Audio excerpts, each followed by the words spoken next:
Vamos a partir ya con este mensaje. Dios les bendiga. ¿Qué impide mi conversión a Cristo? Es el título para este mensaje. ¿Qué impide mi conversión? Porque estamos todos claros en que la decisión por Cristo es algo que pudiera ser una oración de palabra, de emoción del momento. Pero de ahí yo creo que todos ustedes, incluido yo, hemos escuchado a muchos decir: recibo a Jesús en mi corazón. Y hoy en día usted los ve y están viviendo la vida. Y a lo mejor hasta lloró usted cuando escuchó a esa persona haciendo esta confesión. Y luego usted dijo: qué hermoso es, Señor, por fin. Y tal vez no le duró mucho la alegría. Bueno, ¿por qué? Porque la oración que hacemos es un principio en donde Cristo Jesús se nos acerca, se presenta y dice: yo soy el Señor tu Dios. Y luego el proceso de mantenernos en esa conversión, si es que fue real, es algo que nos costará día a día. Es un caminar en Cristo. Es un día te levantas, un día caes, pero siempre estás, por último, estás pendiente de engancharte del borde de Cristo para levantarte. Si ves a un hermano o a una hermana que está más allegado al Señor y lo ves bien, hasta ese transporte te sirve. Porque todo lo que lleva a la gloria de Dios también te puede llevar a Él. ¿Entiende, iglesia? Entonces, primero, entenderemos algunos tipos ya de conceptos o qué tipo de creyente, para poder definir muy bien cómo se transmite o cómo alguien podría impedir que mi conversión sea genuina. Y la conversión tiene que ver con que ya no soy yo el mismo. Ahora me he convertido en otra persona. Cuando realmente nos convertimos a Cristo, las cosas viejas pasaron. Y de aquí, entonces entendemos que la conversión no pasa por lo que está en mi mente o por lo que yo puedo renunciar, sino más bien pasa por la certeza, seguridad infinita de que ya no vivo yo en mí, sino Cristo. Amén. Por eso para algunos de nosotros puede ser o más difícil o para otros más fácil. Todo va a depender en qué porcentaje en tu conversión, en mi conversión, ya está Cristo definido. Cuando te das cuenta que hasta tus pensamientos ahora son restringidos por el Espíritu Santo, tú dices: Señor, gracias. Creo que hay un porcentaje que ha aumentado de ti en mí.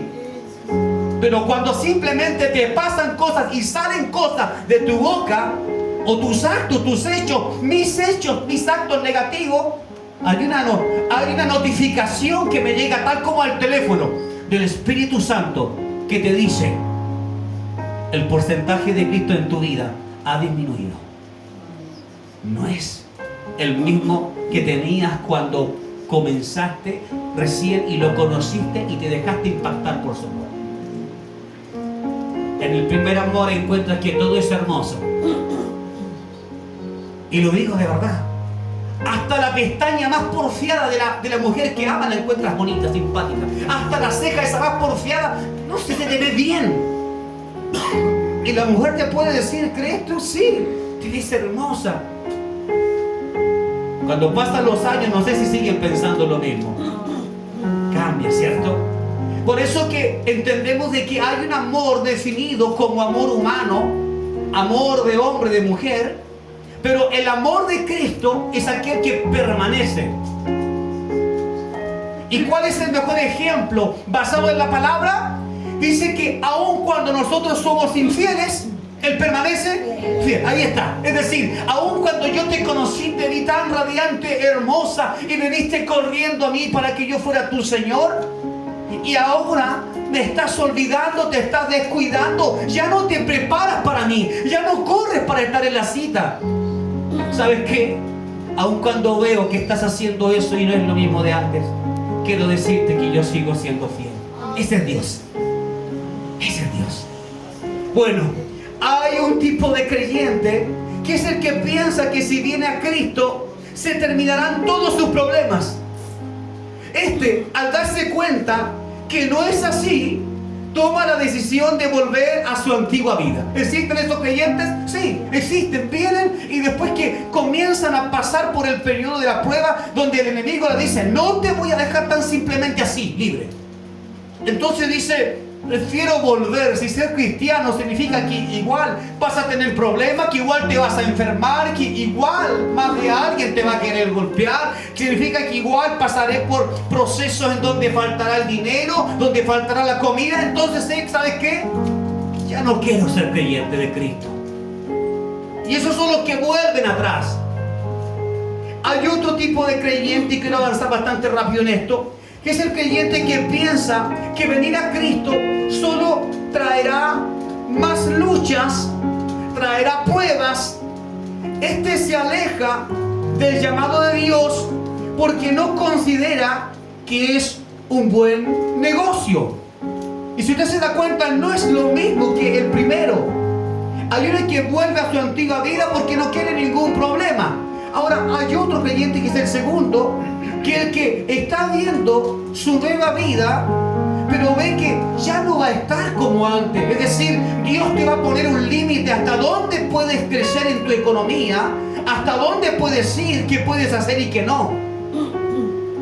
El otro simplemente se fue porque dijo, no, yo pensé que todo iba a ser un jardín de rosas. Y me di cuenta que sí, aparecen unas pocas rosas, pero hay demasiadas espinas.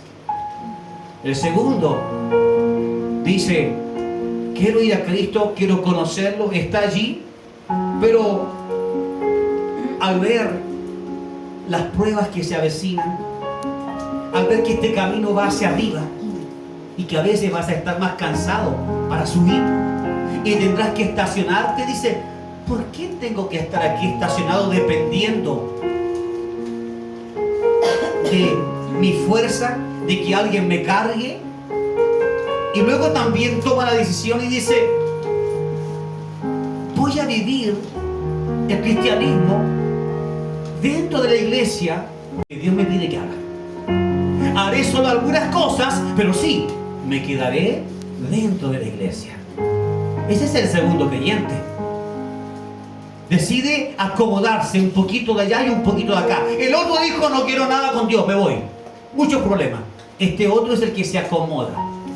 Sí, porque pueden haber ciertas cosas que Dios me ayude y que me sirven, y las que Él me presione demasiado, simplemente no las voy a hacer. Pero no dejaré la iglesia, es decir, no dejaré un templo físico.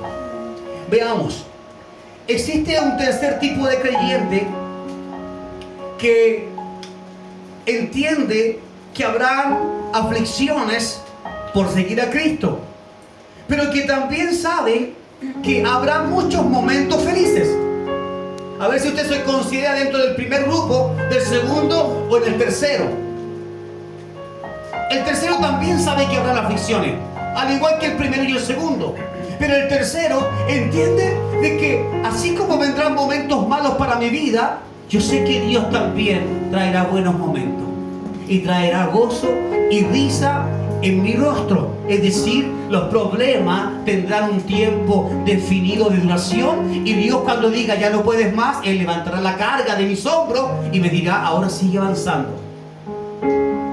Me dirá, echa sobre mí tu carga, tomad mi yugo, que es más ligero, y mi carga fácil de llevar.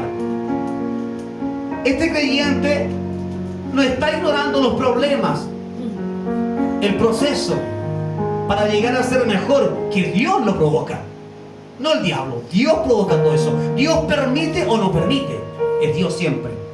Pero ese creyente entiende de que eso está bien, aunque en algún momento tenga que llorar. Pero no se deja intimidar, porque sabe que Dios es todopoderoso y Él estará allí. Y en lo que está viviendo en su mente, en lo que Él puede cargar en su corazón, Él sabe que tiene un Dios todopoderoso que siempre estará dispuesto que siempre lo va a recibir. Por eso decide quedarse a los pies de Cristo, y aunque a veces siente que el caminar de Cristo es difícil y se siente que va más atrás como a la colita, pero no abandona. En algún momento dice: voy a poder ser más ligero para estar a la misma altura de aquellos que me preceden, que van antes de mí, también siguiendo a Cristo.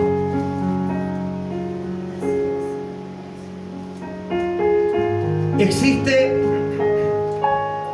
un cuarto creyente que funciona en una frecuencia de fe completamente sobrenatural. Estos son muy pocos, pero son esos de los que todos hablan. ¿A qué preocuparnos si alguien habla de nosotros? Si habla para bien o para mal. Si habla de que eres un buen creyente, fiel y verdadero, o si alguien cuando habla de que en tu rostro no se ve luz y en tu corazón no hay esperanza. Hay que preocuparnos de qué estamos proyectando. Amén. ¿Entiende, iglesia? Hay que proyectarnos. Pero existen estos hombres o mujeres o niños o jóvenes. No estoy hablando solamente de Abraham, de Moisés, de Jacob. No estoy hablando solamente de Jesucristo, de un Pablo, de un Pedro, de un Mateo, de un Jeremías, de un Sedequías. No, estoy hablando de que todos nosotros tenemos un grupo en el cual pertenecemos. Si yo pudiera calificarme, tal vez podría calificar en el tercer grupo, que a veces te desganas, te cansas y luego te levantas y sigues y buscas del Señor. Sabes que aunque estás en prueba, la prueba pasará en algún momento. Pero este cuarto grupo, ese es el que lleva seguramente las insignias de oro, y que aunque no son visibles porque son espirituales, sin embargo, cuando esos hombres, mujeres, niños o jóvenes o niños, el mundo los llama a aquellos que estando fuera de Cristo y tienen ciertos dones y talentos, niños prodigios. Y si ya son adultos, hombres prodigios, virtuosos.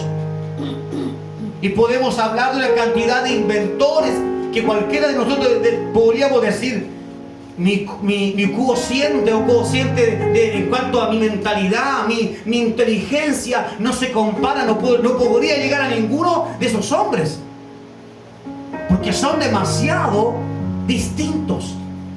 Ahora, estos hombres también, y mujeres y niños y jóvenes, también muchos de ellos son nacidos en la iglesia de Cristo. Y yo he conocido a algunos por ahí que los he mirado y digo: realmente esta persona tiene virtudes que no pueden ser humanas. Y lo veo, y todo lo que a mí me podría tomar tal vez años en aprenderlo, estas personas lo dominan en 3-4 días. Y tengo un amigo que instrumento que usted le pase aunque nunca lo haya tocado, hace sonar todos los tonos de lo que sea trompeta, lo que sea cuerdas, hace sonar todos los tonos, y luego que escucha todos los tonos le quedan grabados. Cualquiera diría: ¿cómo es posible? Seguramente debe saber, se hace el que no sabe. No, viene con una virtud que Dios le dio, y ya grabó esos tonos y listo. Y lo demás son solamente movimientos, y usted dice: oh, es tremendo. Bueno, dentro de la iglesia de Cristo, Él envía jóvenes, niños. Por eso ojo con los niños. A veces pensamos que ellos no tienen ningún brillo, que nada podrían dar, pero hay muchos de ellos que podrían venir con sorpresas de parte del Señor. Estos son esos hombres, mujeres o niños que vienen para marcar una nación, vienen para marcar una familia, vienen para definir posiciones y posiciones en el mundo espiritual. porque vienen con un ADN distinto al nuestro. Si hablamos de porcentaje, podríamos tener un poco de Cristo y a veces nos falta, ¿cierto? Esa es la verdad. Pero hay algunos que parece que vienen sobrecargados en dimensiones que uno no podría entenderlas. Estos son los que nada, pero nada jamás los detiene. Son mujeres y hombres locos que nadie los detiene, que decidieron por Cristo, que impide mi conversión a Cristo. Éxodo 3, verso 7. Entonces dijo Yahweh: ciertamente he visto la opresión de mi pueblo que está en Egipto. He visto, lo primero que dice he visto, es decir, Dios no nos pierde de vista. Aunque usted dijese yo no pienso orar y pedir ayuda a Dios, porque siempre que lo hago después resulta que me siento mal porque le pedí ayuda y después no seguí yendo a la iglesia, no seguí buscando, no seguí orando. Entonces prefiero quedarme callado y no hablar con Dios, no llamarlo. No quiero ser un abusivo que solamente lo llama cuando necesita algo. Este verso dice: ciertamente he visto la opresión. He visto cuando eres dañado. He visto cuando alguien te está maltratando. He visto eso, aunque tú digas no quiero decirlo, yo no quiero mencionarlo. Muy bien, una mujer, una esposa podría decir yo no quiero contar mis cosas que me están pasando en mi matrimonio. Prefiero vivirla sola y allí llorar sola. No quiero pedir oración porque no quiero que alguien se entere de lo que yo vivo en casa. Un esposo podría hacer lo mismo. Prefiero aparentar que todo en mi matrimonio va bien, pero no quiero exponer lo que está pasando en casa. Un hijo precisamente podría decir exactamente igual. La cosa es que aunque tú y yo no digamos nada, lo primero que Dios dice: he visto. Sin que tú me digas nada, yo he visto. He visto lo que está pasando. He visto lo que está viviendo. Y luego, entonces, dice: y he escuchado su clamor a causa de sus opresores, pues estoy consciente de su aflicción. Mira, esta palabra para mí igual es tan fuerte y hermoso saberlo, cuando dice que Él está consciente de la aflicción. ¿Por qué digo esto, iglesia? Porque muchas veces nosotros hemos pensado que Dios no está consciente, parece. Parece que Dios no se da cuenta que estoy con la última raya de energía en mi alma. Parece que Dios no está viendo que me está viniendo una prueba y otra y otra. A veces pensamos que Dios no está consciente, pero el verso 7 está diciendo: estoy consciente de su aflicción. El verso 8 dice: he descendido para su liberación del poder de los egipcios y para sacarlos de esa tierra a una tierra extensa y fértil, a una tierra de la cual fluye leche y miel, a la tierra de los cananeos, de los heteos, de los amorreos, de los fereceos, de los heveos y de los jebuseos. Es decir, Dios entiende de que hay un momento en donde yo pude diseñar un plan de escape para tu problema, pero necesito que obedezcas, porque yo enviaré un mensajero y allí veré cuántos realmente se han acostumbrado a vivir en aflicción, esclavizados, y cuántos son los que realmente están clamando por liberación. ¿Sabe qué significa esto? Significa que muchos creyentes, para nosotros los gentiles, muchos creyentes pueden estar clamando al Señor diciendo: Señor, yo quiero más de ti. Señor, yo quiero obedecerte, yo quiero servirte, yo quiero entregarte mi vida, mi alma, mientras En la misma iglesia podrían haber muchos diciendo, Señor, yo estoy bien como estoy. Déjeme así, no necesito más.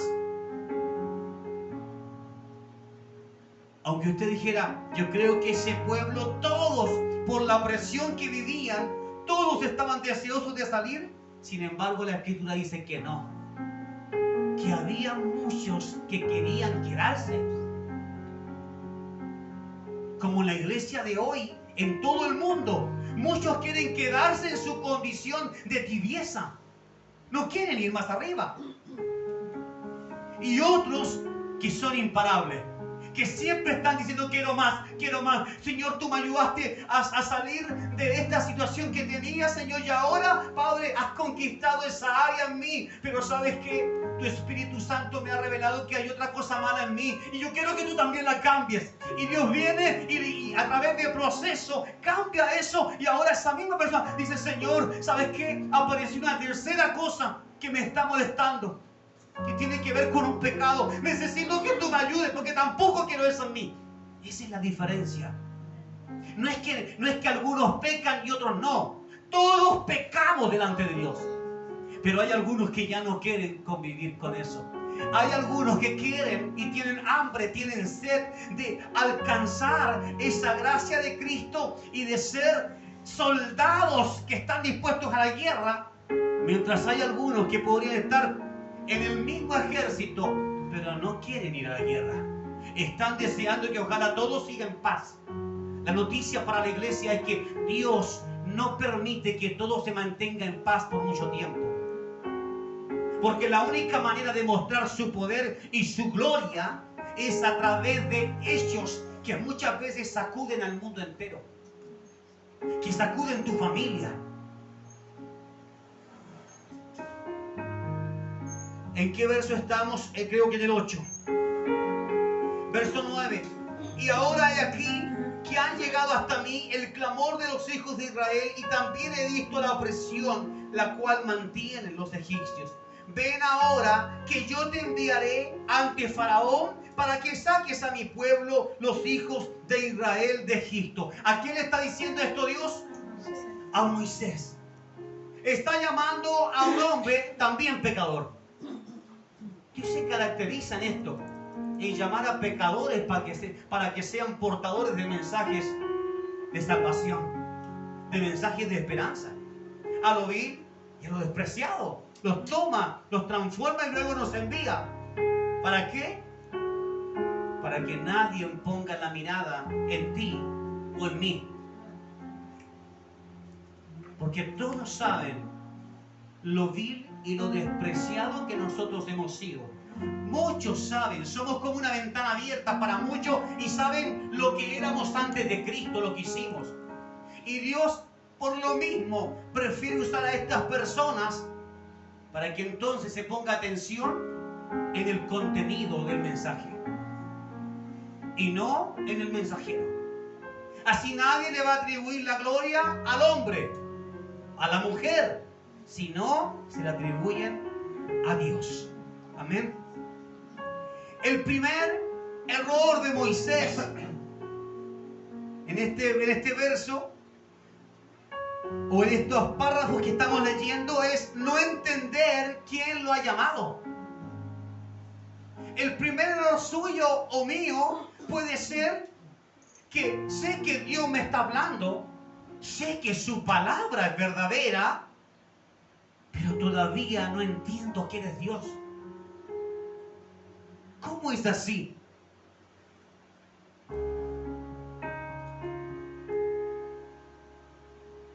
Ven ahora que yo te enviaré ante Faraón para que saques a mi pueblo, los hijos de Israel, de Egipto. Entonces Moisés dijo a Dios, ¿quién soy yo para ir ante el Faraón y sacar de Egipto a la casa de Israel? Estás conversando con un Dios que se te aparece allí en la montaña, que te hace temblar por su presencia, que te dice, hey, ¿quieres quedar con vida? Te aconsejo que saques el calzado de tus pies, porque este lugar es santo. ¿Cómo puede ser que estás ante un Dios ante el cual la montaña se mueve, mis hermanos, tiembla? Y aún así, cuestionar lo que Dios está diciendo. Aún así decir, ¿quién soy yo? Eso es como decir, Dios, te estás equivocando de persona. Y sé que todos hemos cometido este error de Moisés. Porque no estoy aquí para criticar a Moisés. Estoy aquí para decirte, todos hemos fallado en esto. Cuando Dios nos ha llamado para usarnos, todos hemos dicho, pero Señor, yo, si mi vida, todo lo que yo he hecho, es más, todavía estoy luchando con cosas.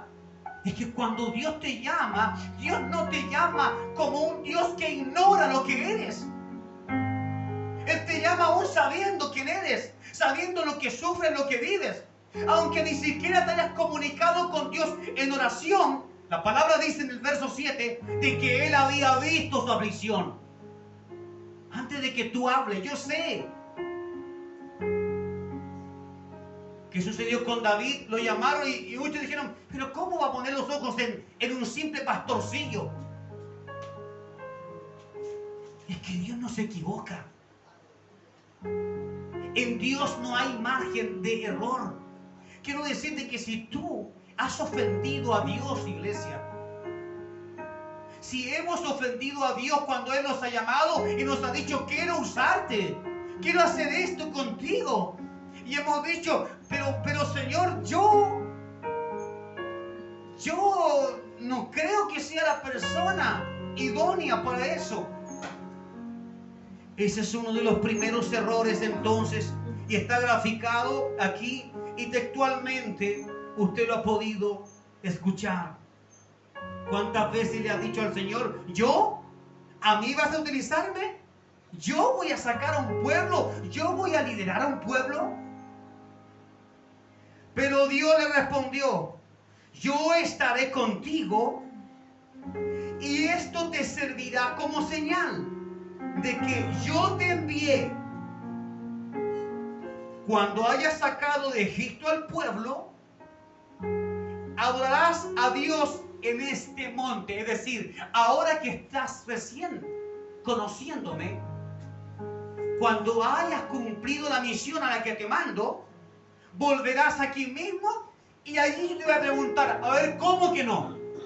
¿Cómo que no se podía? Cuando Dios dice, volverás a este monte, lo que está diciendo Dios es, no hay forma de que en esta misión pueda fracasar.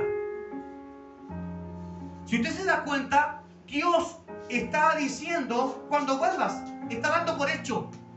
¿Por qué Dios daría por hecho algo ante un hombre que ya está poniendo allí ciertas dudas acerca de yo haré eso?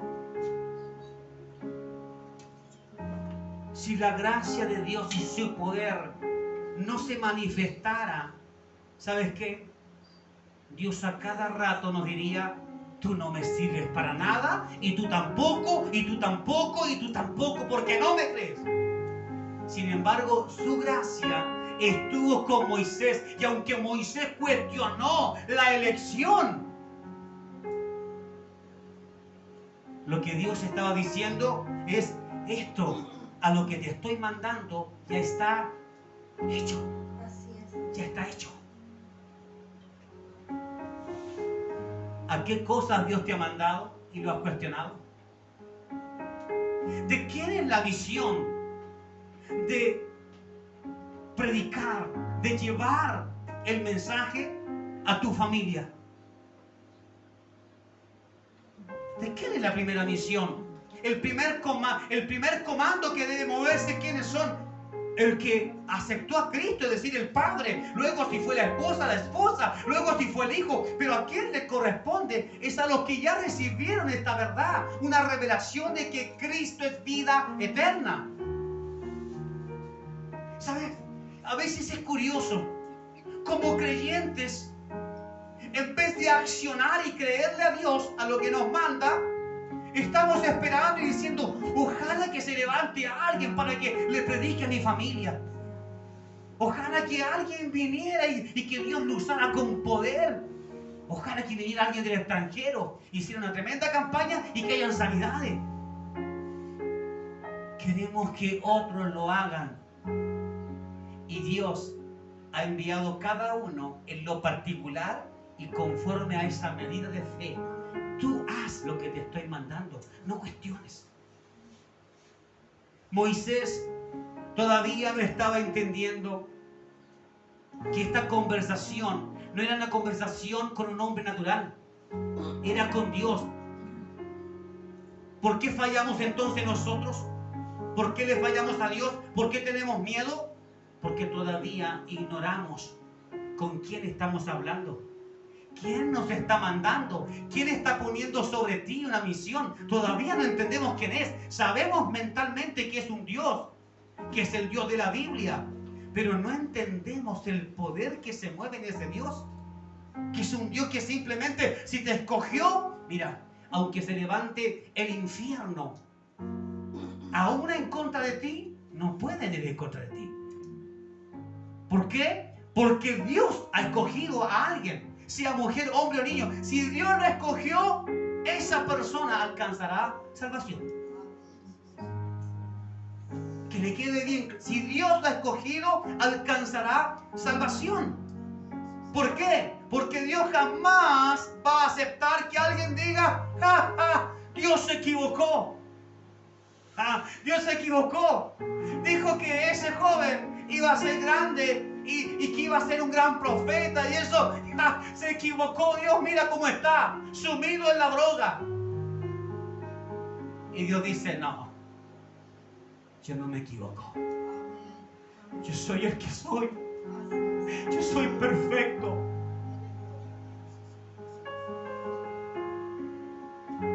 Pero tenemos que entender quién es el que lo dice. Si entiendes realmente quién es ese Dios que mueve las montañas, los cielos, y ante Él hasta el universo se estremece, sabrías entonces que lo que te ha mandado a hacer es 100% probable de que te va a resultar. Porque Él lo dijo.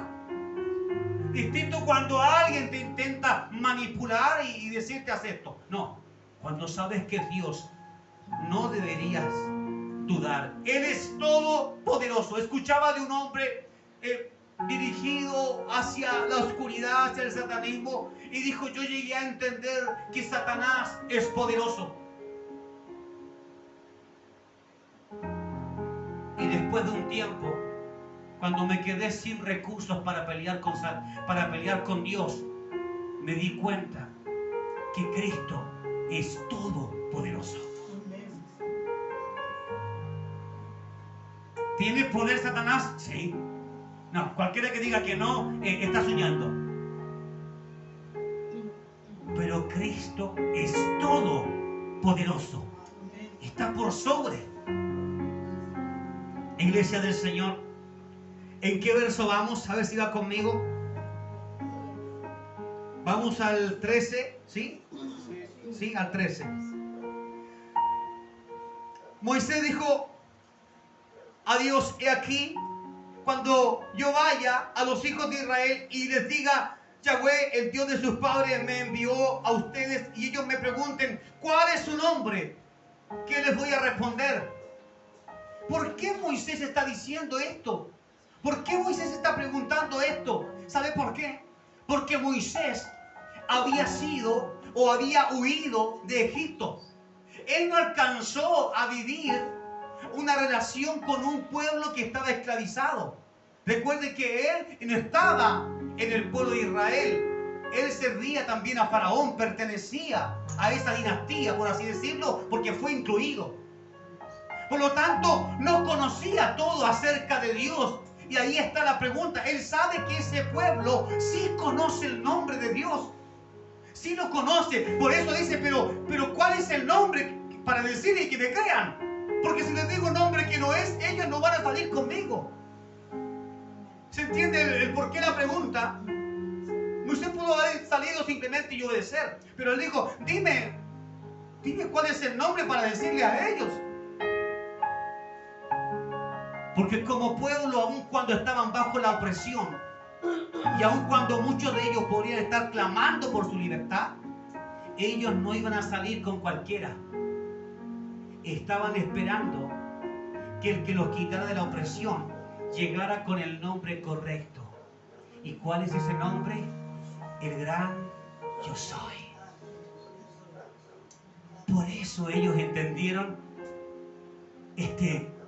verdaderamente es el profeta que Dios ha escogido para librarnos. Porque lo conoce, porque sabe su nombre. Mira, quienes tengamos que alcanzar necesitan saber que tú y yo conocemos a Dios.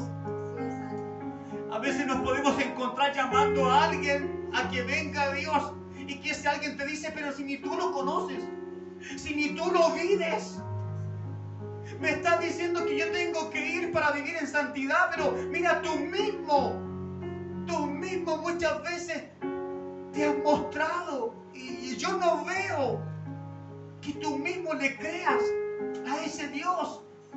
¿Cómo puedo ir a un Dios que no ha logrado sujetarte a ti?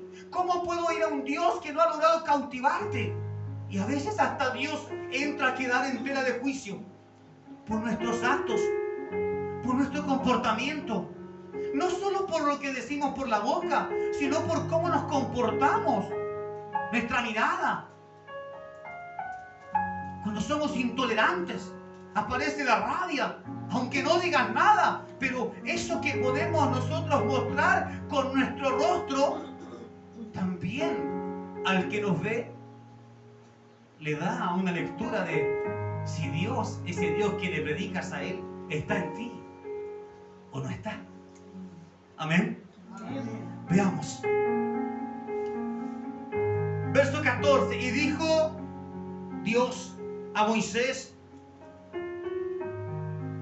el nombre que le acabo de manifestar, y dice, yo lo voy a leer en arameo: Ayat Ashar Yeyat. Y añadió: así dirás a los hijos de Israel, Ayat, es decir, Dios dijo, no te quiero complicar la existencia, así vas a decir, Ayat me envió a ustedes. Otra vez dijo a Moisés, es decir, Moisés, creo que estás medio confundido, parece que mi idioma no lo estás entendiendo. Otra vez dice, le dijo a Moisés, así dice, o así dirás a los hijos de Israel, Yahweh, el Dios de sus padres, el Dios de Abraham, el Dios de Isaac y el Dios de Jacob me envió a ustedes. Este es mi nombre eterno y este es mi memorial por todas las generaciones. Y cuando traducimos esto es: yo soy el gran yo soy. Nosotros fuimos llamados no por una entidad pequeña, fuimos llamados por el creador de todas las cosas. Fuimos llamados por Dios, ¿sabe? ¿Cierto? Un loco equivocado en un camino equivocado, pero nadie lo podía frenar. Y ahora viene a Cristo y Cristo dice, no te voy a quitar todo, la locura te la dejo. Tu locura me sirve. Y ahora hace exactamente lo mismo, y aunque intentan detenerlo, no pueden. Porque es un personaje que fue dotado de la gloria y la majestad de Dios, del poder de Dios. Vamos a ver. Esos son los que le creen a Dios, jamás dudan de Él. Son esos locos que no necesitan pruebas, no necesitan que usted los convenza. No. Por eso digo, funcionan en otra frecuencia. Ellos no necesitan ser convencidos por otro. Ellos ya traen una carga extra de fe.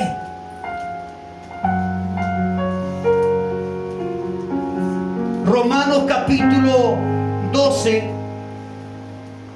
verso 3, dice que a cada uno le fue añadida una porción una cantidad, para buscar un sinónimo correcto, de fe. Romanos 12, 23. Si alguien lo tiene por ahí, diga amén. Y por favor, bien fuerte, con voz, pero humilde, para que salga la grabación. Amén. 12, 23. Romanos 12, 3. 12, 23. Ya, 3.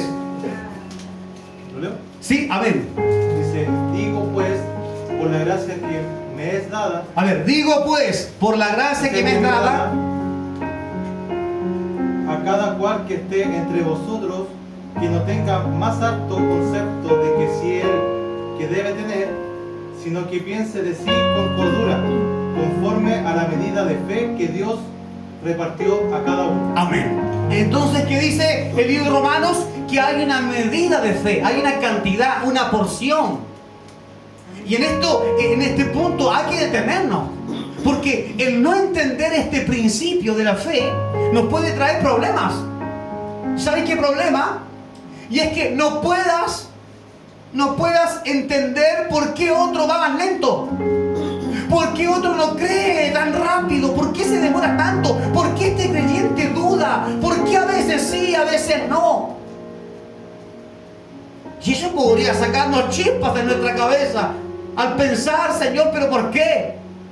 Y alguien podría mirarte a ti, y ese alguien podría estar más elevado en su fe y mirarte a ti y decir, pero ¿por qué no entiendo por qué tú estás ahí estancado? Porque la medida de fe que tiene cada uno de nosotros puede ser muy distinta. Entonces se asegura diciendo, ninguno tenga una apreciación de sí mismo que no corresponda. Es decir, nadie se jacte de decir, es que yo soy mejor, es que yo tengo mejor fe que la suya. Es que yo soy mejor, que tengo más actitudes que usted. Dice, nadie se jacte de eso. Nadie. Porque a cada uno le fue dada una porción. Lo que está diciendo Cristo entonces es, mira, tú que te jactas de ser mejor que otro, nada tendrías si no te hubiese sido dado desde el cielo. Así que no te jactes. Esto es lo que está diciendo. Esto no es tuyo, no fue que tú lo trabajaste, que tú no. Esta es una porción que vino. Amén. Entendemos. Estas son esas personas. Son un cuarto grupo que lo he nombrado, que tal vez ninguno de nosotros hoy calificamos para ser comparados con ellos. Pero como digo, en la cercanía hacia Cristo, hacia Dios, se van produciendo cambios en nosotros. Y si nuestra fe puede ir creciendo, Dios va ayudando a nuestra fe. Pero para que esa fe pueda crecer y multiplicarse, usted necesita estar y mantenerse en el proceso, aunque le esté doliendo, aunque le esté molestando, debe mantenerse allí. No salga, como decíamos la semana pasada, no salga de la barca. Quédese adentro. Cuando alguien sale de la barca porque siente que hay mucho movimiento y hay riesgo de que podamos quedar a la deriva, se pierde el milagro. Se pierde de ver todo lo que Dios iba a hacer aquella noche. Todo lo que Dios iba a hacer en esa situación que tú estabas viviendo, que tú decías, de aquí ya nadie me saca, estoy perdido o estoy perdida, esto no tiene arreglo. Cuando sales de la barca te pierdes el privilegio de ver el milagro, de ver cómo Dios calma las aguas. Y al final tienes que quedarte con lo que te cuentan.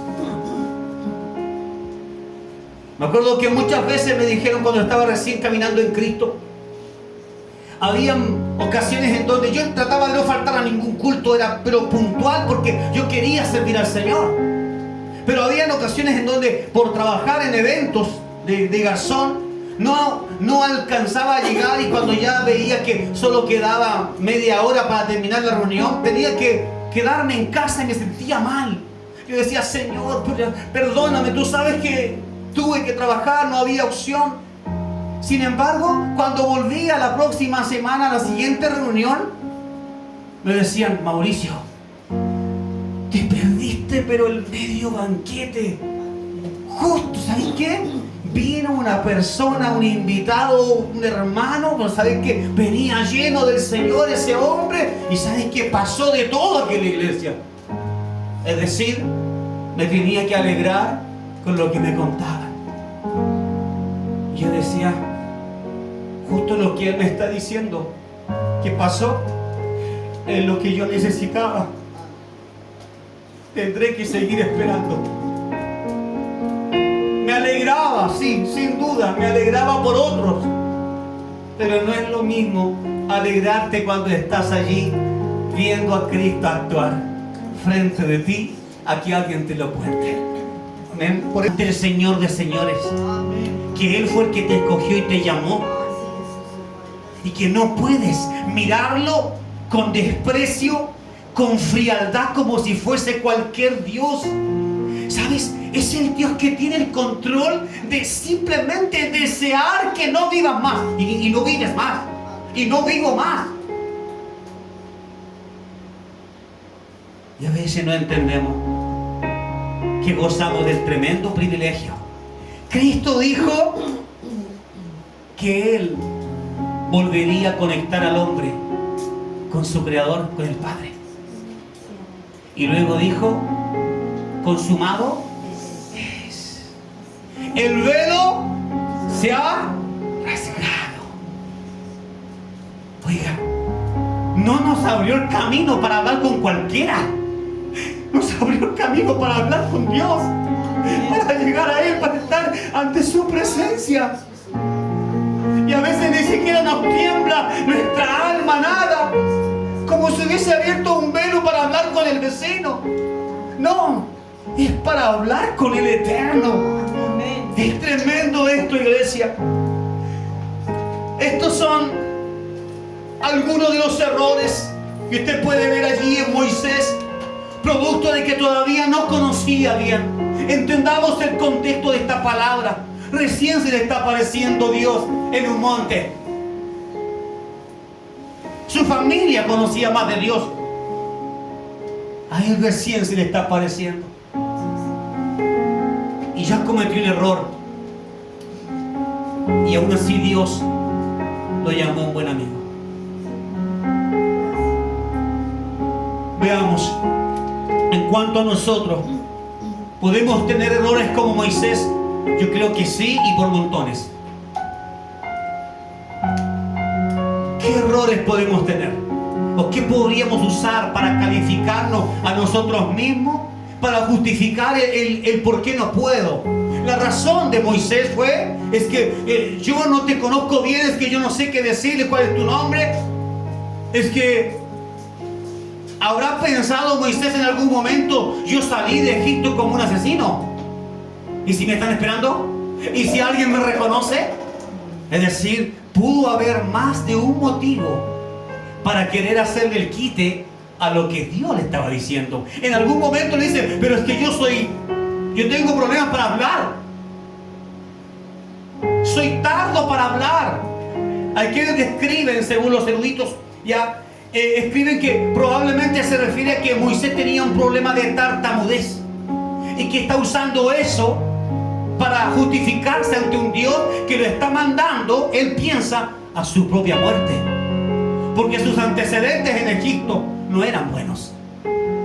Otros piensan que se refiere no a una tartamudez, sino que su personalidad era una personalidad introvertida, es decir, no tenía características de un hombre que fuera elocuente al hablar.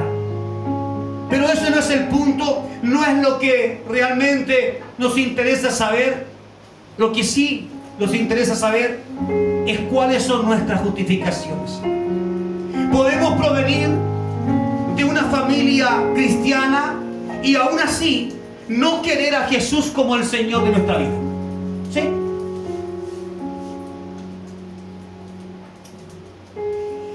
Hay un ejemplo de esto.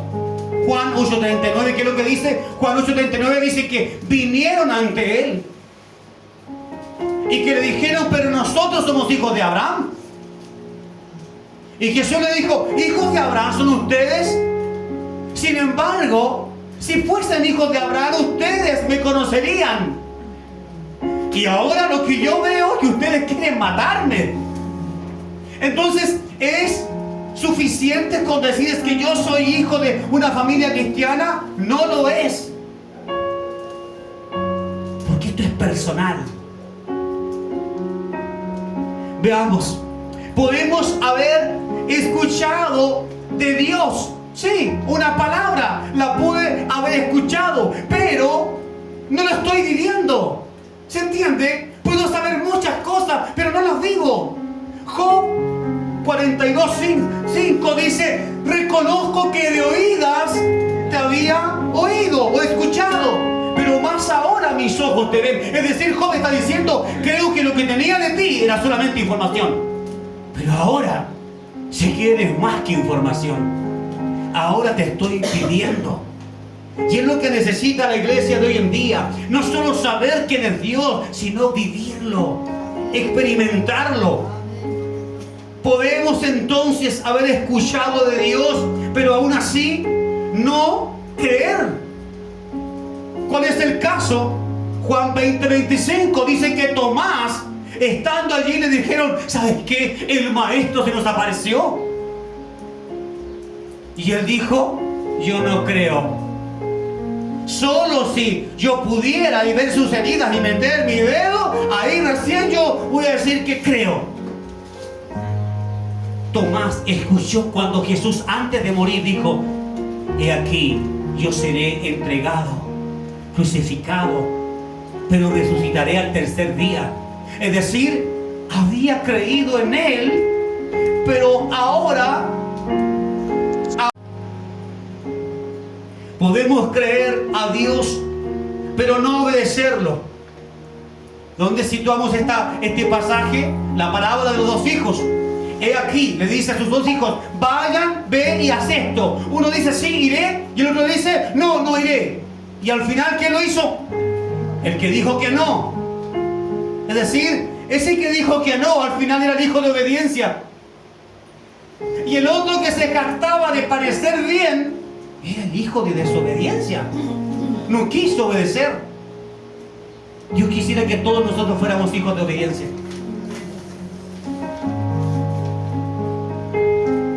Podemos entender lo que Dios quiere para mí, pero no estar de acuerdo con Dios. Dios me dice, esto es lo que quiero hacer con tu vida, Cecilia, Pablo, Karen, el nombre que usted quiera. Esto es lo que quiero hacer contigo. Y puede que yo diga, sí, Señor, yo sé que tú haces cosas como esas y mayores, porque lo he visto en la Biblia, en tu palabra. He visto testimonios de gente que ha tenido impacto contigo. Sí, lo creo. Pero ¿sabes qué? No estoy de acuerdo con que lo hagas conmigo. Puede pasar todo el tiempo.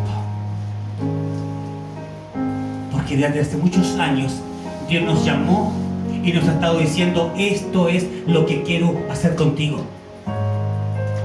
Y aunque nuestra boca no diga nada en contra de Dios, sin embargo nuestros actos, nuestra espalda hacia Dios le está diciendo, no estoy de acuerdo contigo.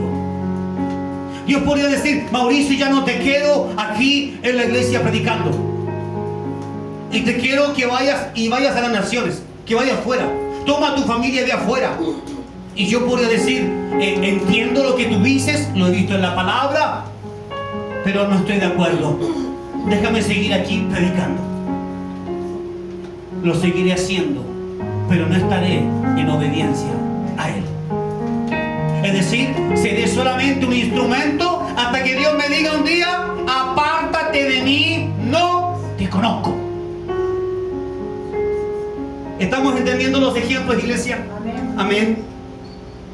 Ahora, podemos estar de acuerdo, al revés. Antes no estábamos de acuerdo, ahora podemos estar de acuerdo con Él, pero aún así tener miedo. Y esto es válido, sí. Esto sí es válido. Y usted puede estar pidiendo hace mucho tiempo, años, haz esto, suelta esto, libérate de eso. Yo quiero ser tu sustento. ¿Por qué insistes en llevar 50-50? ¿Sabes lo que es llevar 50-50? Es decir, Dios, ayúdame, pero también que te ayudo. Y Dios dice, entrégame toda tu vida, depende de mí. Y tú dices, no, el 50% sí. El otro 50% déjame hacerlo yo. Eso es el 50-50. Y Dios, cuando te pide la vida, te la pide toda. Es decir, si Dios lo hiciera como lo hizo conmigo, que me dijo, Mauricio, hijo, deja todo.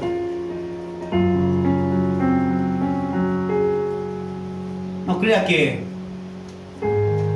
no me compliqué. No crea que fue fácil. No es fácil obedecerle a Dios. Pero tenía tantos argumentos en su palabra que no había qué decirle. ¿Cómo le digo a un Dios que me ha demostrado hasta con la cruz que es victorioso? ¿Cómo le digo que tengo miedo, que no sé si realmente Él pueda sustentarme? Y hay quienes pueden decir solo el 50-50. Te doy algo, lo que me sobre te lo puedo dar, pero lo otro no. ¿Acaso no ves que tengo que hacer esto? ¿Acaso no ves que tengo que hacer esto otro? ¿Acaso Dios no ve esto? Hey, si Dios tiene cuidado de las aves, de todo ser aún de las flores, no tendrá cuidado de ti. Ese es el Dios que nos llama. El problema sigue estando en nuestros miedos, nuestros temores. ¿Responderá Dios? Por supuesto que responde. Él no te va a llamar para lanzarte a un precipicio, no. Y aun cuando alguien te empujara, enviará a ángeles a que te sostengan. Ese es el Dios que nos llama. Gracias, Señor. Muchas gracias, Padre. Muchas gracias, Papá. Podemos entonces llevar mucho tiempo escuchando el llamado de Dios a servir, pero podemos decirle, estoy muy ocupado. ¿Sabe qué terrible es esto?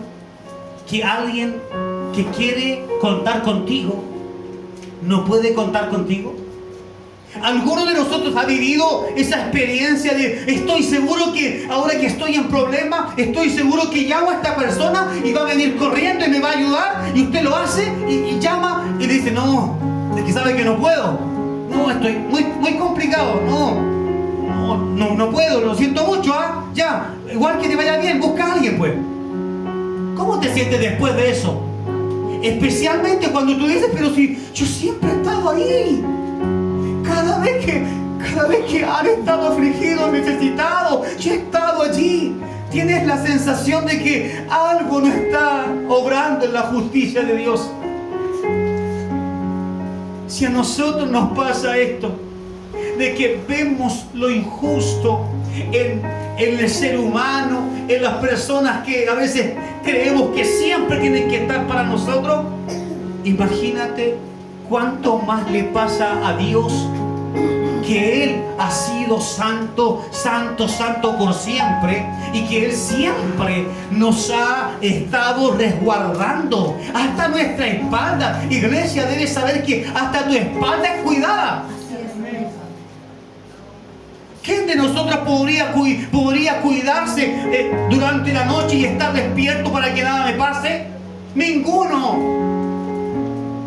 Nos quedamos dormidos y al final ponga ángeles al lado de mi cama y que ellos me cuiden mientras duermo. Ese es un Dios que muchas veces espera tu fidelidad. Sin embargo, nuestra respuesta siempre es: estoy muy ocupado. A mí me duele en el alma cuando hay personas que me han necesitado y que sí han estado para mí, y por razones de fuerza mayor yo no he podido estar.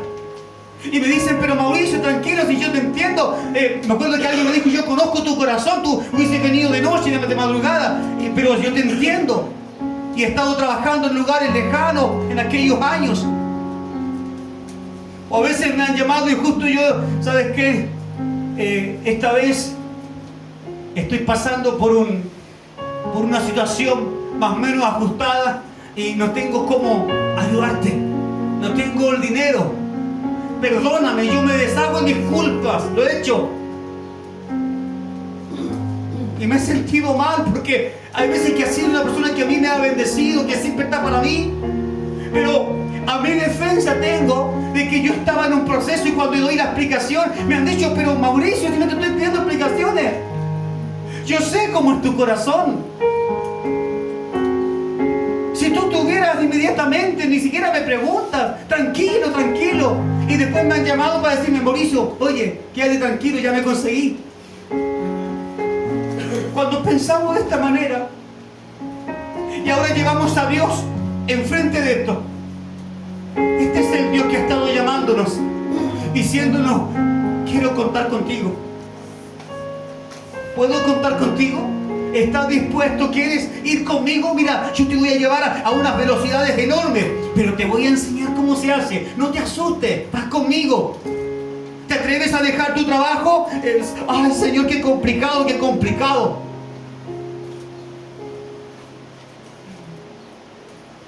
Y Dios dice, si cuido hasta de las aves, de las flores, de los lirios para que permanezcan hermosos y radiantes, ¿acaso alguien les enseña a trabajar a ciertos animales? Sin embargo, ellos siempre tienen su sustento. ¿No cuidaré mejor de ti? Podemos entonces decirle a Dios, estoy muy ocupado.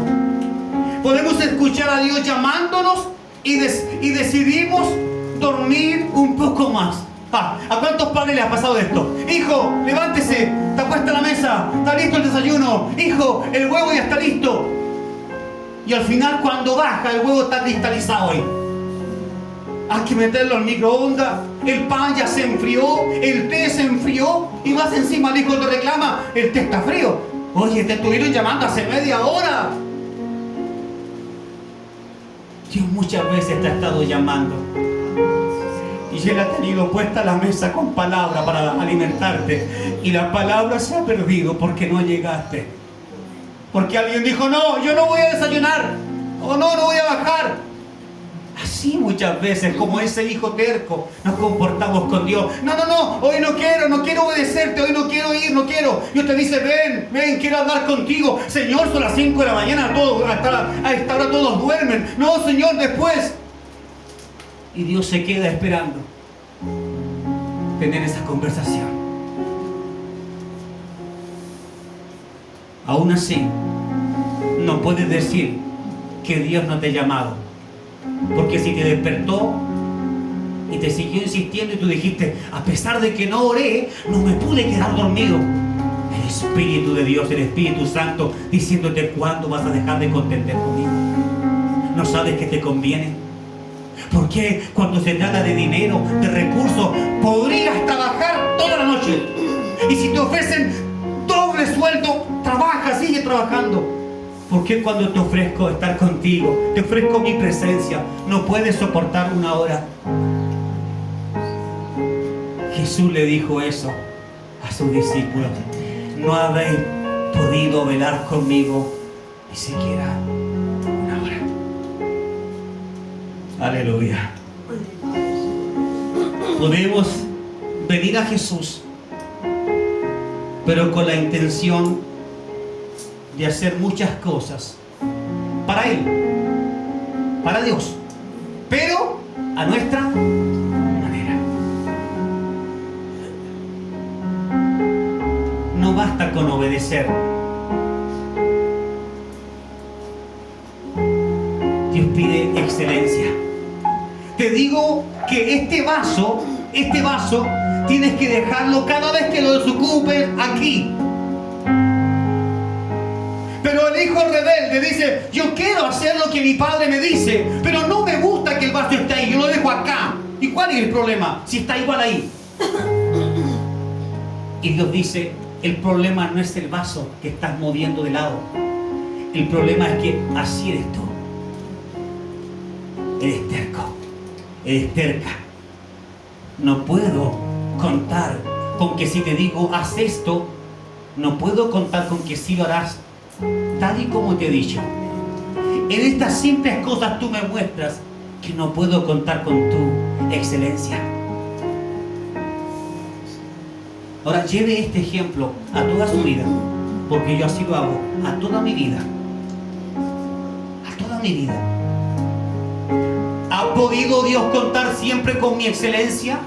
Le aseguro que no. Pero Él aún así insiste y dice, tienes que llegar.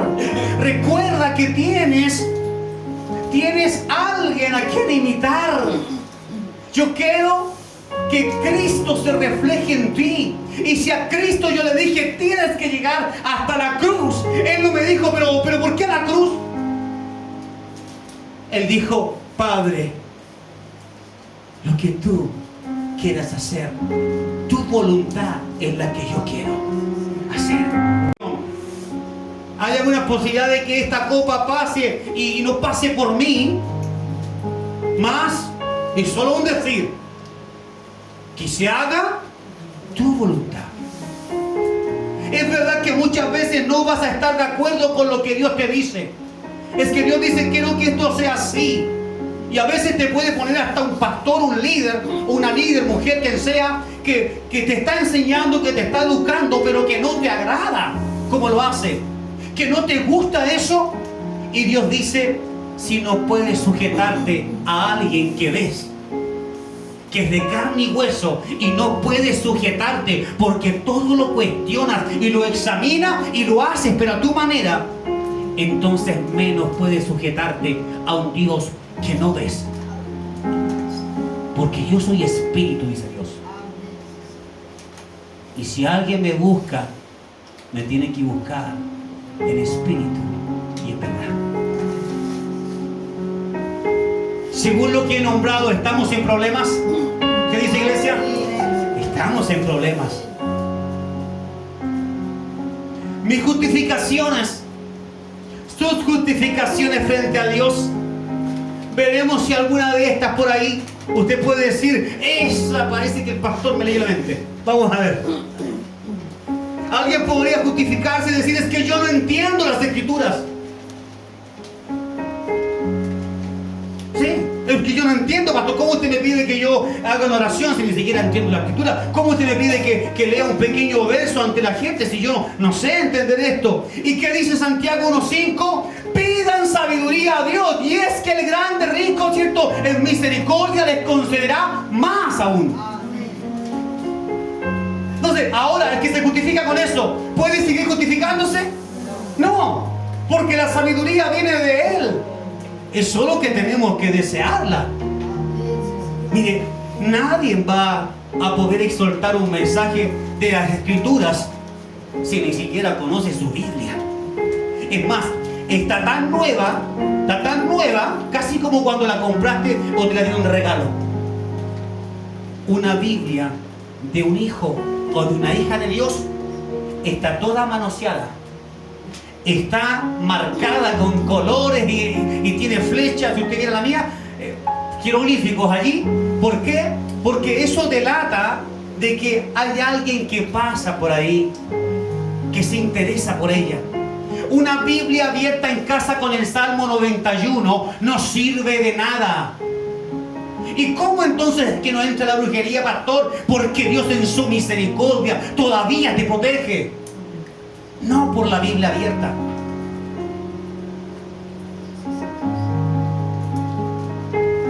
Si la Biblia tuviera un poder en sí misma como un papel, nadie podría fumarla. Yo tenía amigos que sacaban la Biblia hoja por hoja y fumaban con ella. Marihuana. Lo que tiene poder es cuando te involucras con la palabra de Dios. Cuando le dices, Señor, dame sabiduría. Yo quiero entender las profundidades de tu corazón. y te metes en la palabra, esa Biblia, ¿sabes qué?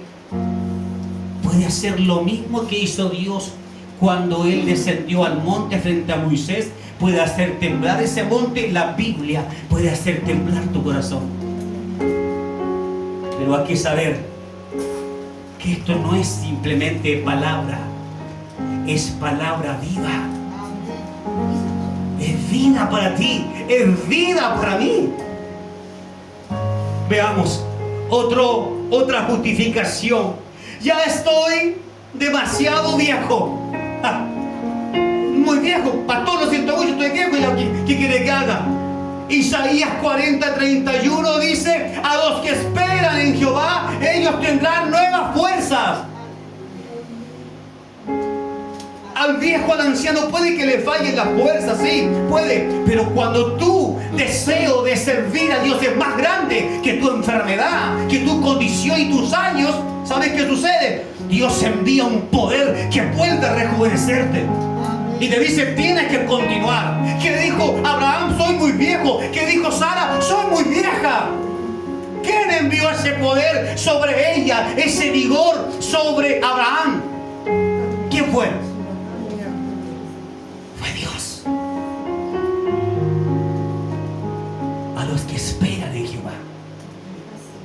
Por lo tanto, no diga nunca más que soy muy viejo. Alguien podría decir, estoy muy enfermo, no puedo, tengo un problema, no puedo, pastor. ¿Cómo quiere que haga esto? ¿Cómo Dios me pide que le sirva? Mire mi condición. Iglesia, 2 de Corintios capítulo 12, 9 dice: bástate en mi gracia, con ello, ya, con ello es con todo lo que tú cuentas. ¿Por qué? Porque mi poder se perfecciona en la debilidad. ¿Se da cuenta que cada justificación que hemos dado tiene una respuesta en Cristo? Nos metimos en un problema solo porque no queremos obedecer a Dios. ¿Quiere que siga? Sí, amén. Aunque esté duro. Sí, aunque esté duro. Amén. Otra frase que alguien pensaría, no se va a decir. Soy muy joven. Soy muy joven, pastor. ¿Cómo se le puede? Soy muy joven, tengo que vivir la vida, pastor. Deje de vivir la vida y cuando ya la pase bien y disfrute, entonces usted me llama y aquí estoy yo a su servicio. Entonces, Jeremías 1:7, Dios le habló y le dijo: no digas soy joven, no digas soy un niño, porque yo pondré palabra y te diré lo que tienes que decir. Amén. Es decir, no vengas a justificarte que tu juventud es lo que te cierra, es lo que te amenaza para que no puedas obedecerme. No. Porque no eres tú el que hablará. Soy yo, dice Él, a través de ti. Amén. ¿Pueden dar un aplauso al Señor, iglesia? Planes para mi vida. Esto yo lo he escuchado y en alguna ocasión, muchos años atrás, creo que también le dije a Dios: Señor, tú me estás pidiendo que deje todo, pero yo tengo otros planes. Mateo 16:24 dice: todo el que quiera seguirme, ser mi discípulo, niéguese, niégate a tus planes con este mundo y síguelo. Otra justificación que podemos darle a Dios todos: tengo mucho trabajo. No, pastor, no se le ocurre, estoy tapado en trabajo, no puedo. Lucas 12:20 dice: insensato, esta noche vienen por tu alma. Sigues trabajando para ti y para ti y para ti y quieres edificar columna y ensanchar tu granero. Necio, hoy he pedido tu alma. ¿De qué le sirve al hombre, a la mujer trabajar y trabajar para decir que siempre tengo plata? Para eso lo hago. Pero con tu plata no puedes comprar una entrada al cielo. Amén. Si tienes mucho trabajo, dile al Señor: Señor, necesito que me quites un poco de trabajo. Pero pastor, ¿y cómo vivo? ¿Y cómo vivo con la mitad de mi trabajo? ¿Cómo vivo? Y el Señor te va a decir, conóceme. Conóceme. Conoce que si tú tienes fe en mí, no serás avergonzado. Yo proveeré. Ese es el Señor.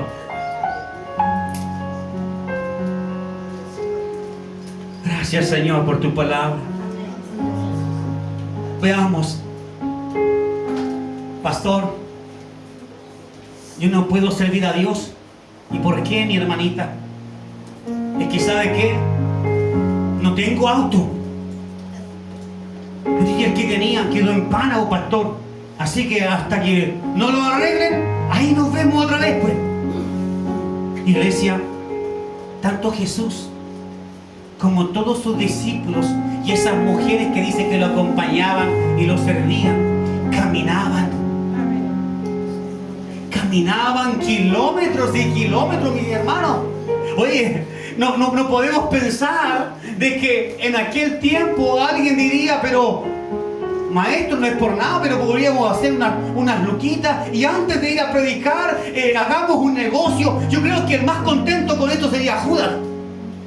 Sí, yo tengo una platita, unos recursos, hagamos algo, comprémonos unos caballitos, no sé, unos camellos, algo para la época, para que no caminemos tanto. Y Jesús dice, no, sí, no es que no caminemos tanto, dice Jesús. Esta vez ustedes van a ir. Y van a ir de dos en dos. Y van a irse a pie. Van a llevar su calzado, su ropa y un bastón para que se afirmen, sí. Yo me imagino la mirada de ellos diciendo, ¿esto es lo que nos espera conseguir a Cristo? Pero cuando se fueron, aún muchos entristecidos porque no sabían si ese mandato de Cristo los estaba llevando a la victoria o los estaba llevando a la boca, al hocico de un león. Sin embargo, dice que volvieron contando maravillas y cantando. Nada les faltó, es más, les sobró. Porque ese es el Dios que se mueve con aquellos que desean y aceptan creer en que Él no me faltará. Jehová es mi pastor y nada me faltará.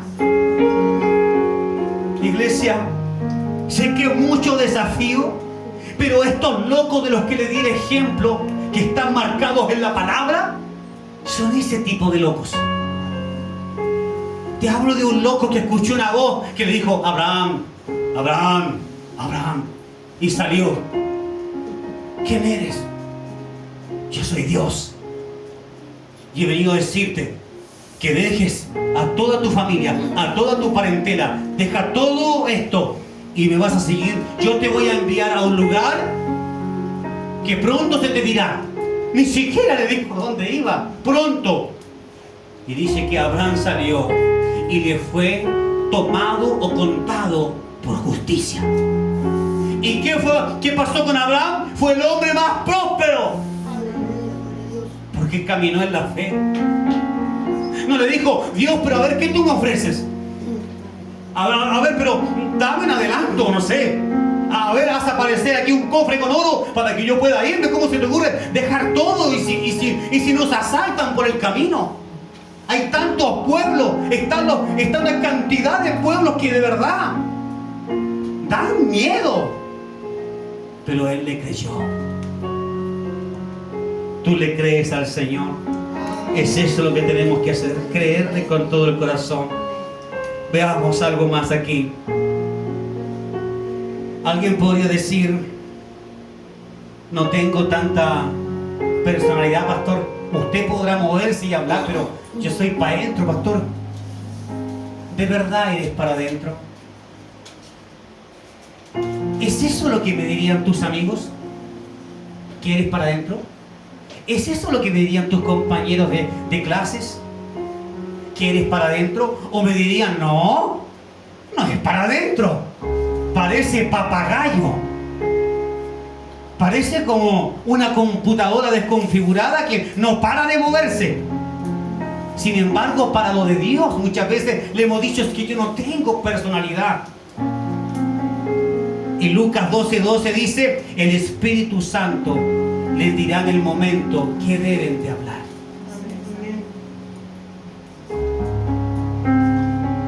Otra justificación: mi familia no está siguiendo mi fe y por eso me cuesta y por eso no voy, porque yo quisiera andar con toda mi familia, yo quisiera andar con mi esposa. Su palabra está al escape. Me avisa cuando esté listo, ¿verdad? Amén. Ahora veamos esto. Mateo 4:20 dice que inmediatamente, dice, dejando todo y dejando sus redes, lo siguieron. ¿Sabe de quién estoy hablando? De Pedro. Estoy hablando de esos pescadores que tenían familia. ¿Y cómo sabe usted? Porque posteriormente las escrituras dicen que un día Pedro va con Jesús, ¿cierto?, a la casa y va a ver a su suegra. Es decir, Pedro sí tenía familia. Pero al momento que se encontró con Cristo, Jesús le dijo, ven y sígueme. Y Pedro, como hipnotizado, dejó sus redes y se fue. ¿Quién habrá pensado Jesús antes de decirle, pero Pedrito es un hombre de compromiso, tiene su familia?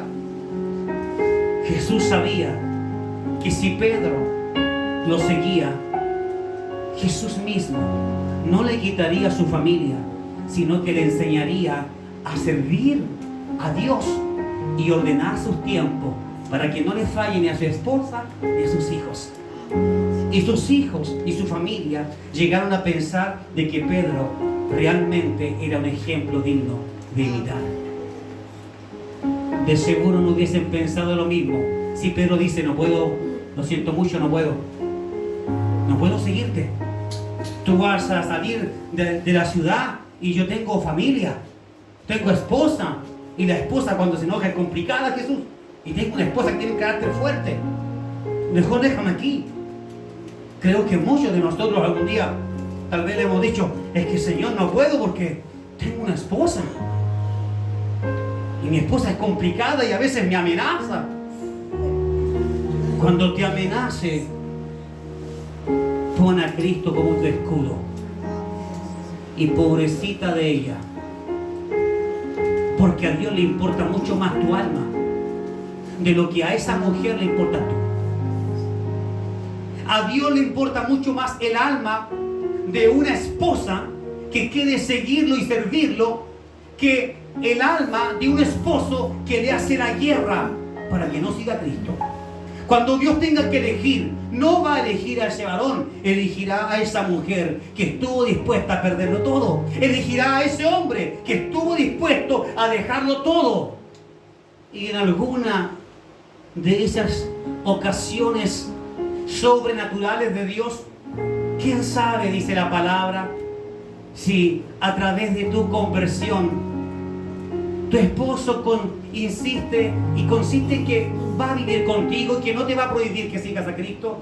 ¿Quién sabe si en una de esas Él también prosigue el mismo camino al ver en ti el ejemplo de Cristo? Esto puede pasar, pero no puedes vacilar entre le obedezco a Dios o le obedezco al hombre. Veamos, familia.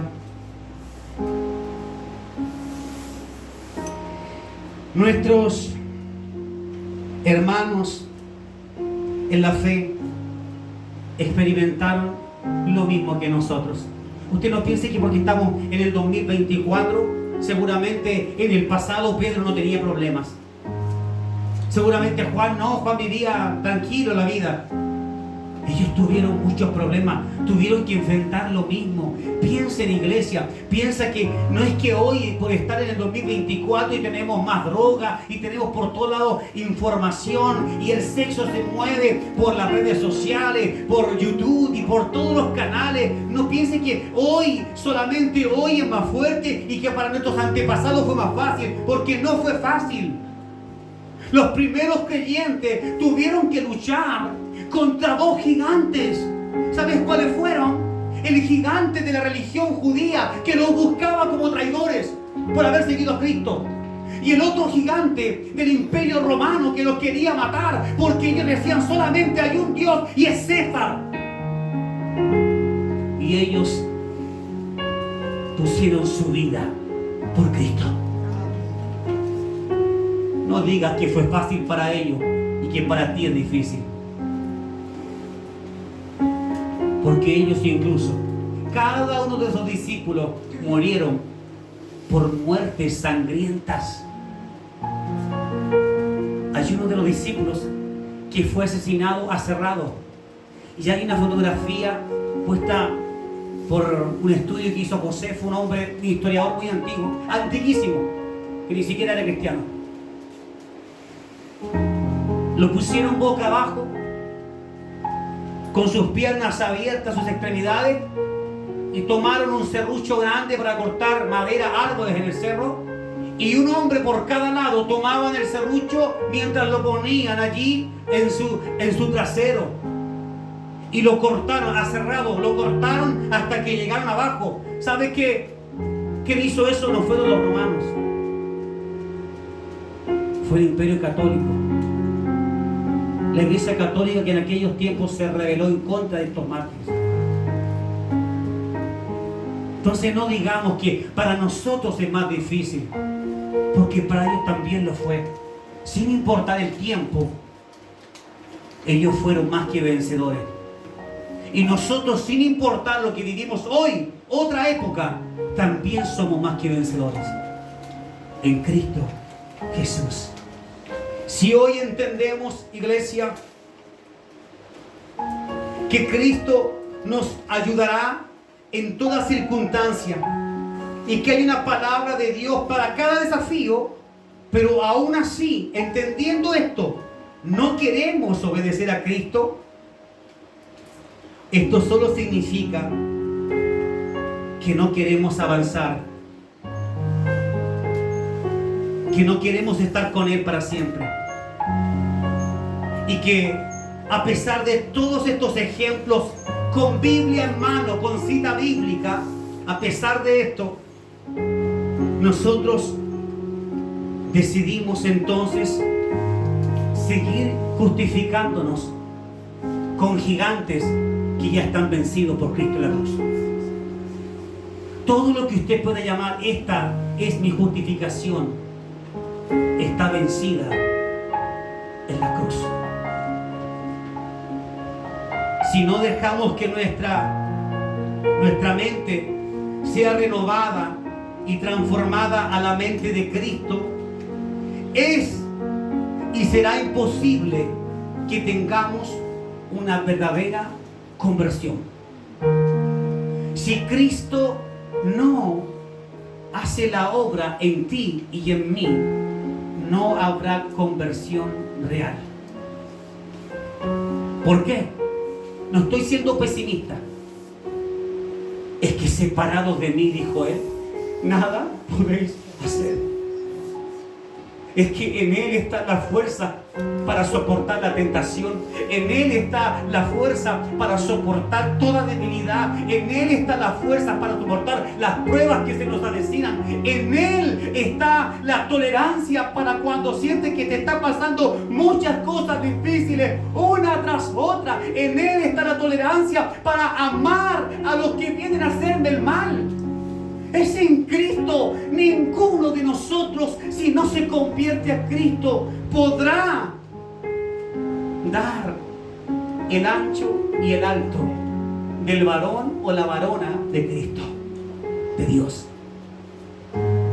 Quiero decirle que esto no es una oda a nosotros, ni tampoco estaba intentando buscar de que alguien aquí entre nosotros ya está terminado. No, porque no lo estamos.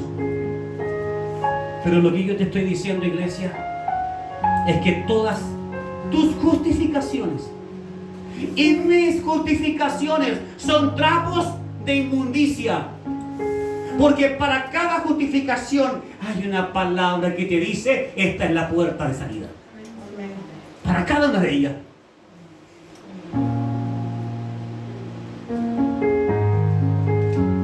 ¿Cuál de todas estas frases te hizo sentir que eras parte de eso? Tal vez puede decir todas. Más de alguno podría decir todas.